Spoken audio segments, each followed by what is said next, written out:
need to, Sam here. I need to tell you what the problem is. And the first thing you need to do is put it up on jack stands and remove the tire over on the passenger side here. Now, once again, I'm waiting until I have a few problems with a car before I actually bring it in the garage and work on it. So I got a few other things I'm doing. That's why I got other stuff torn apart. But for now, we are doing the belt. And I am not sure. I'm sure it needs a belt as well. But it kind of looks to me like the pulley, cam pulley, or crank pulley, sorry, not cam, crank pulley, appears to me to be bent, and I'm not sure if it's just kind of my eyes or what, because I've only looked at it kind of on the side of the road with a flashlight. So we're going to take a closer look at that, and to do that, we're going to get up underneath here. We're in the passenger side. Here's the brake caliper towards the front of the car here, and there's this panel right here, and there's two clips on mine. I will admit my front bumper and everything is all busted up from running into snowbanks and a couple other things. This is yet another problem with this car, but regardless, there's two on mine. I'm not sure. It kind of appears that that's about all there is. They just kind of flap in the wind otherwise. I don't know what this hole is, if it's supposed to be hooked to something that broke maybe across here, who knows. But regardless, we're going to take a screwdriver and you just pop these out. Might not even need a screwdriver. I have my little handy tool I was thinking might work. I think I might have actually broke that one trying to do it that way, so I'm going to do like what I said to begin with. Get my handy Leatherman tool under here and try and pry this middle piece out here. Easier said than done. These might be kind of a one-time use only clip, which wouldn't surprise me a bit.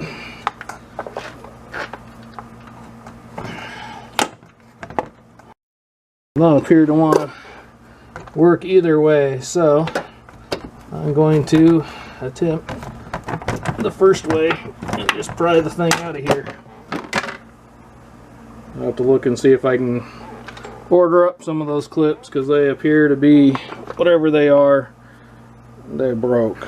And right there, this round thing here, I believe is the crank pulley, and I believe on mine it might be bent. I'm not positive. So first thing I'm going to do is kind of hook onto that and make sure that maybe something didn't come loose and see if it's tight, and then we'll start it up and see if it's just the figment of my imagination from looking at it with a flashlight, or if I can physically see if it's bent or not.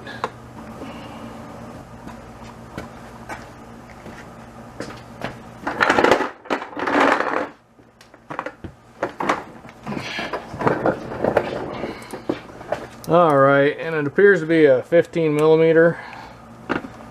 So I'm just going to kind of make sure that, yeah, it's turning the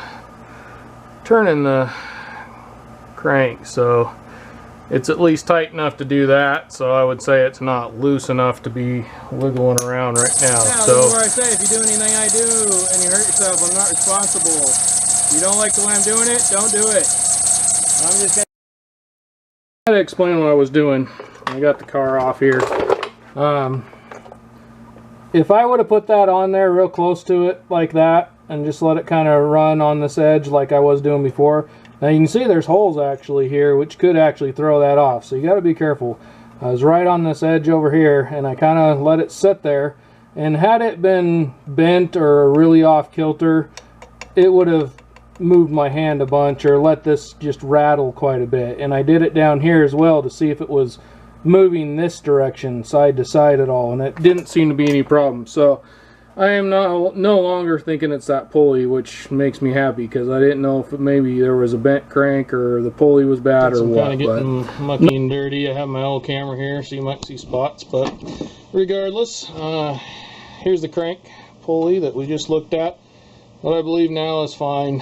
So we're just going to take the belt off, and I got a 3/8 ratchet here, and this one has the long handle on it that moves, pivoting handle, there's the word I'm looking for. Regardless, It does make the job a little easier because it's longer, and it gives you the ability to move it out of the way as you move things around. So, yet again, here's one of those places where I highly recommend you getting yourself one of these, regardless of what kind it is.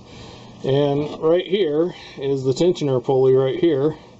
And that, whoop, as I drop it,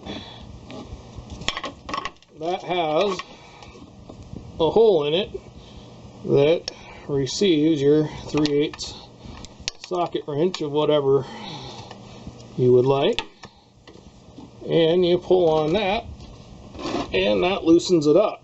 Now when you do that, you're going to carefully grab hold of your belt and pull that off of there and slowly let loose on that. Now I have in the past accidentally let those things fly, and sometimes you lose them, so just be careful because you can mess up the mechanism by doing that.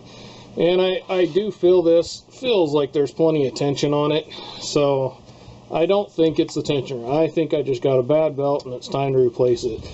Fortunately, and I'm hoping because I haven't even got to it yet, it does appear to be fairly simple to do from underneath.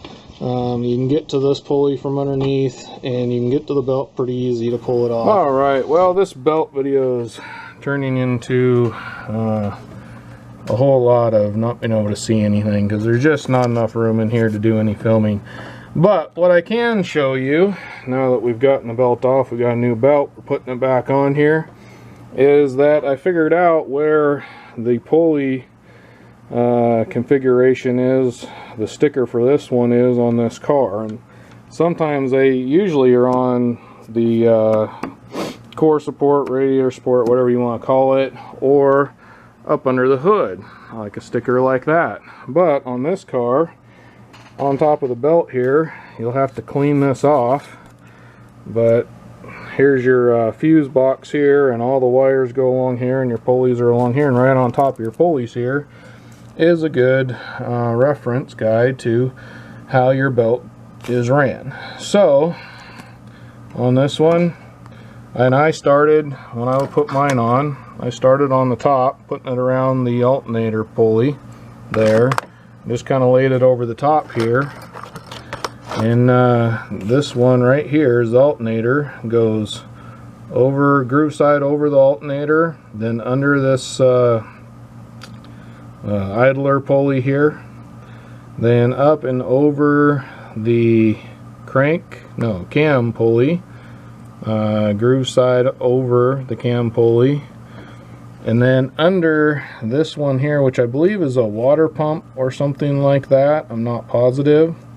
And then I reached down from the top as well and got it around the air conditioner, and that's where I'm going to go from the bottom. And it goes, I actually have brought it around this pulley here, which is the tensioner pulley, right in this area, over around this pulley here, which is just an idler pulley, and kind of left it draped that way. And then I'm going to pull on the tensioner this way and bring it around the cam pulley. That is the process I'm going to take, and there is just no real way of really filming that. One secret, like I said before, and it seems self-explanatory, but a lot of people get confused when doing belts. But if it's grooved, the pulley usually has some grooves on it. If the pulley doesn't have grooves on it, like the idler pulley here, then the back of the belt will run on it. So, little tip there, and I know it seems simple, but some people really just don't understand. One more tip. So if you have a good belt, such as I do here, although it's a bad belt because it is very cracked, some of these belts, I'll be honest with you, some of them now they make them so supposedly you can't see the cracks, but so far I've never, I think I came by maybe one that I couldn't see cracks in it once it was bad.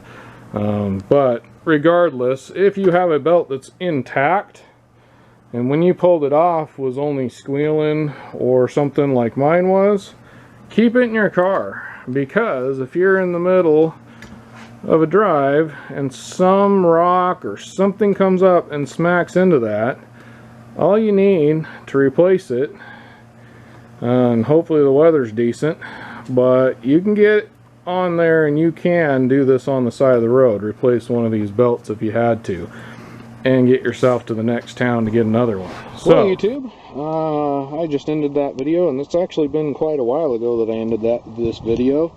And as you can see, there's a big nick in this belt, and it's kind of split.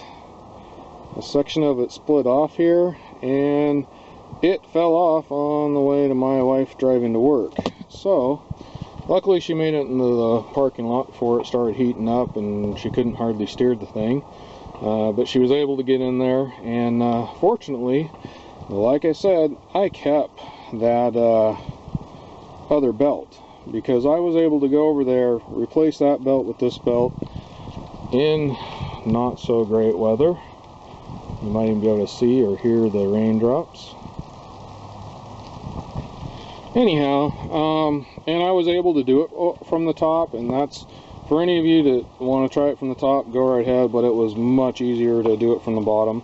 And things like that, just, they happen, and I've had it happen to me more than once, where had belt problems. Who knows if it's, you know, the belt broke for some reason, or had a problem for some reason, or if a rock came up in there, got caught in between a pulley and the belt, shredded the belt. You know, there's lots of things that can happen. So anyhow, keep those old belts if they're still somewhat intact, and be ready to change things on the side of the road. Highly recommend keeping these. All my cars, when I replace these, I throw them back in the back of the car, so just in case for that purpose. I'm going to call that a video, such as it is. Hopefully this helped most of you out that needed it. If not, I apologize. And hopefully you can find another one that you'll enjoy more. Alright, this is Sam, Jack of all and Master of none. You all have a good one.